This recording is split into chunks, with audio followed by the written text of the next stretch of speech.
ألا من كنت مولاه فهذا علي مولاه. اللهم وال من والاه وعاد من عاداه.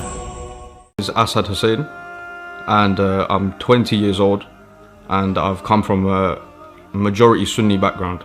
My whole family is Sunni. I've got about 1% Shia from Pakistan, and yeah, that's about it. And I'm studying criminology, criminal justice and law, and in the future I plan to take my career down the path of law and to be a lawyer, hopefully. Yeah, I've got 2 older brothers. Now, when it comes to religion, there wasn't any, like, we wouldn't really go into the Sunni Shia stuff. We'd always just be like, there'd be propaganda that we'd all believe, and we'd never talk to Shias because of it. And that's why we're distant from our Shia family that in Pakistan. You know, we'd get told things like, you know, they're not real Muslims, and that they, things like they're killing our brothers and sisters in different countries and things like this. So then it'd keep us away from our Shia family. And yeah, there wasn't too much of the sectarian stuff anyway, but we just have these things in the back of our head. I used to go mosque, madrasa after school, primary school, every day, but they'd never talk about Shia stuff or Sunni stuff. It'd just be basic, you know. We'd get taught things like basically what the Sunni beliefs are, we'd just be taught them, but they wouldn't say this is just Sunni belief. They'd make it out as the, you know, the only belief. We'd get told from people around us and online that Shias would beat themselves because they're cursed. That was one thing. Another thing was they believe Imam Ali alayhi salam is Allah. And there would be another one which would say Imam Ali alayhi salam is our last prophet. And then they'd say things like we curse and we do this and we do that. Now what they do is they add truth with falsehood. So then, you know, it keeps us away. Like, we might think that it's the truth, but really it's actually the falsehood that they add to it makes it completely false. And there's no truth to it at all. I started watching videos on YouTube in a place called Hyde Park, Speaker's Corner. And there'd be loads of Shia propaganda there, coming from Salafis particularly. Okay, they would promote their belief and say that, you know, where people of a Jew came up with Shiism. So I started believing these things. I didn't really question it. And when I finally saw that there was Shias that were actually at the park debating, because I'd become so extreme in hating Shias, I wouldn't listen to what they were saying.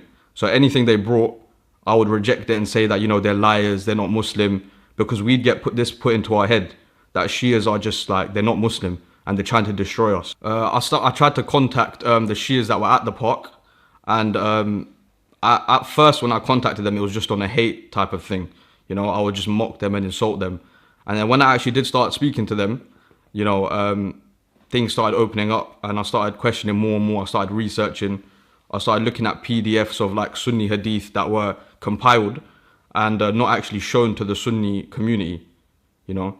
So there was actually loads of Shia belief that you can prove from their books that doesn't get shown to everyone. So so a specific hadith would be Hadith Thaqalain. Okay, now everyone would always say in that park and online everywhere, you know, we follow Quran and Sunnah. Obviously we follow that in principle, but that's not what the Prophet actually said, you know. So that hadith, I'm sure it goes something like, you know, I leave for you the Quran and my family, and if you hold on to these two, you will not go astray. After reading this, I would still make excuses and say things like, you know, oh, this is probably a Shia writing this and things like that, when I didn't really know about how hadith worked. When I found out it was in Sunni books everywhere, and the Quran and Sunnah thing wasn't really able to be authenticated, I started opening more and more, like I started having more and more questions. Then I started looking into the proper status of Imam Ali alayhi salam and the rest of the Ahlul Bayt. My overall reading and watching videos, and altogether it was about maybe 10 to 11 months. It could be 9 months, 9 to 11 months basically. Now I would get, there's someone, I should mention his name. His name's Sayyid Raza Rizvi. And he would send me books, but it wasn't Shia books, it was Sunni books. And there were like fringe opinions from Sunnis that would believe what we believe.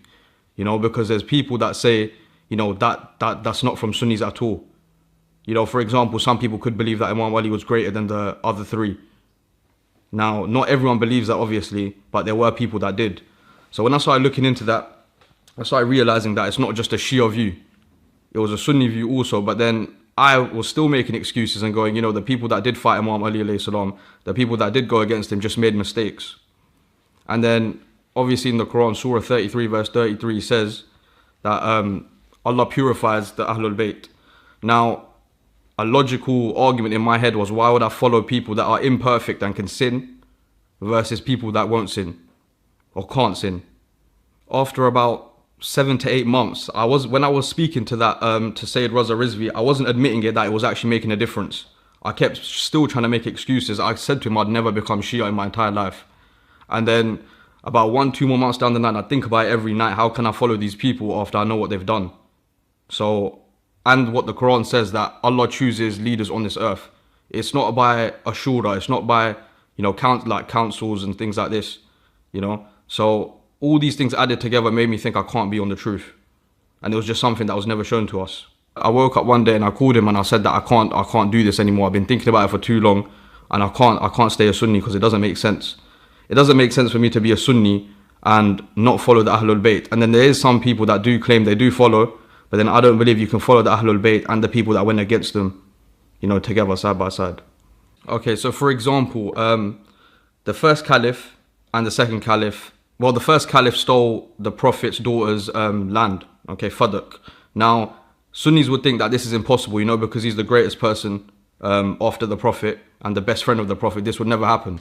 Now, loads of them don't know that this happened, and some do know it happened, but they make excuses, just like I was making excuses and saying that, it's a mistake or he did right. Now, if you just have to add all the hadith together, Sunni hadith proves it, so it can't be brainwashing because it's from their own books. Their own books literally state that whoever hurts Fatima Zahra, salamullah alayha, hurts me. That's what the Prophet said. Now, this is from their own hadith. And from their own hadith, it also says that Fatima Zahra died angry with their first caliph and the second caliph. So if you add these principles together, you can clearly come to a final decision, who you should be following and in what regard you should be following them. And like I said, that Surah 33 verse 33 is clear enough, So we should be following the Prophet's family and their righteous supporters instead of the people that went against them at least once in their life. When I was going through this and I hated Shias a lot, I was telling my mum that Shias are Kafirs myself. I was doing all this. I was being the person, because I was brainwashed. That's when I was brainwashed. I got so extreme to a point where anytime I spoke to a Shia online, I would just mock them and insult them. And I'd make live streams on YouTube talking about Shias not being Muslim. And I went really, really extreme in it. And I'd just really hate on them. And so I didn't really tell them. I was telling them, my family, the opposite. My mum says, Ya Ali Madad. I said to her that was shirk. So I did all these things and, I was trying to bring them away from, being closer to it. And then in the end, when I did tell them, my dad was fine with it because he's on the side where, I have Shia family in Pakistan. Yeah, the 1%. And my mum, she was all right with it in the end, but at the start, they had a few questions. They wanted me to go to speak to different teachers and not really religious leaders because everyone was busy, but I did speak to my uncles that are supposed to be learned in the Sunni Shia polemics. Yeah, and then in the end, no one could refute the stuff I was bringing, so it just made my faith stronger. I've got a few cousins that say I'm not Muslim anymore, but other than that, it's been perfect. My mum, my dad, my brothers, everyone's fine. I've been speaking to my mum and my brothers about it, and they're just people that say if you pray 5 times a day, you read the Quran, you believe Allah is one, the Prophet is the last Prophet, then you're fine. So we still do have these debates about the Prophet's wives and how things had happened in the history.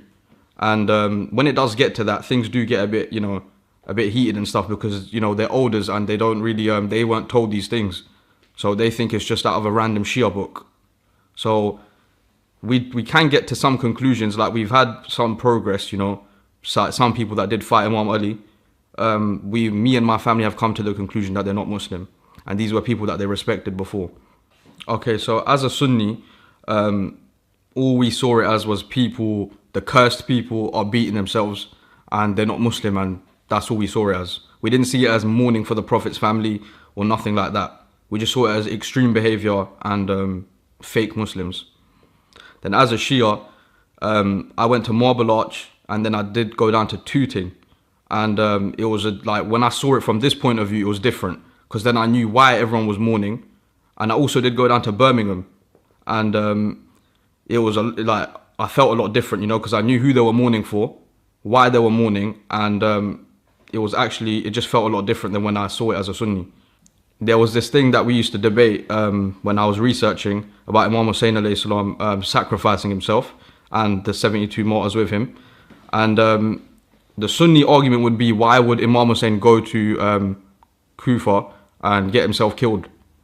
You know, they don't understand that it was a sacrifice and that it was going to, like, you know, people did betray him. And then they, like, you know, they say that because of this, he doesn't have, like, knowledge of the future. Okay, and what I realized was, going there, he didn't have to try and save the people that were calling him there, but he did that anyway. Now, if you look at other people that ruled in them times, they would do the opposite. They would let them die, or they would be the ones killing them themselves. So Imam Hussein's character is something that needs to be spread around the world. And Imam Ali alayhi salam's character also, and Imam Hassan alayhi salam's character. All of their characters displayed, you know, goodness, forgiveness, mercy, and kindness. And I think if we took from their character, we'd be better people. There's a team on YouTube called Bayt al-Ghadir. I go with them to every majlis that I go to, every mosque that I go to as well. My first Shia mosque that I went to in Birmingham, I went there with them, and that's how I do it. And I don't really have any challenges in my home. We just pray at different times, really, and that's about it. And we pray differently. And then obviously, you know, you get the few eyebrows, and they ask why you're praying like that. But then after you've explained everything, then I think it's fine. And yeah, I haven't really faced any different, like, you know, challenges inside my home. To be honest, we're living in a Western world. Now, if you go around telling people you want to take over the world and you want to take over the country and you want Sharia law here and it has to be here, then obviously you're going to make Muslims look bad. And that's exactly what's been happening over the years. Every single non-Muslim will think we're all the same. And, you know, even more terrorist attacks would increase and are increasing, actually. One Muslim goes and, you know, says, main terrorists in England, okay, there's like two types. There's one that radicalizes, and then there's the radicalized. There's one that actually kills people, and then there's the one that is telling everyone to go and do it and travel to Syria and fight. It's not a good image for Islam, obviously. You know, people are being bombed, people are being killed, and we're all being blamed for it, and our Prophet gets mocked in the end of it, and Allah gets mocked, and our Quran gets burned by non-Muslims because of it. So if we fix our behavior, then, you know, that will reflect very well, and then non-Muslims would be able to, you know, learn more about our deen, and, you know, we could all live side by side. That's what I think we should do, instead of, you know, people going on the offensive and just trying to force their religion on everyone. Okay, so what I've learned is there won't be unity, but there can be coexistence. I don't want to give my beliefs, I don't want to forget my beliefs to be brothers with someone else. I'd rather we both live side by side, believe in different things. I don't need to antagonize you, you don't need to antagonize me, and we can both live side by side. I don't want to force my religion upon you, and I don't want you. It only becomes a problem when someone is trying to force their religion upon you. I don't care what someone else believes. We can talk about it and debate it and discuss it. And if someone's ignorant, then they're ignorant. You can't do nothing about it. But I don't want them to force their religion on me and make me believe a certain thing. Otherwise, there'd be violence and, you know, things like this. I don't want that. I'd rather me believe what I want and us all Shias believe what we want, and Sunnis can believe what they want.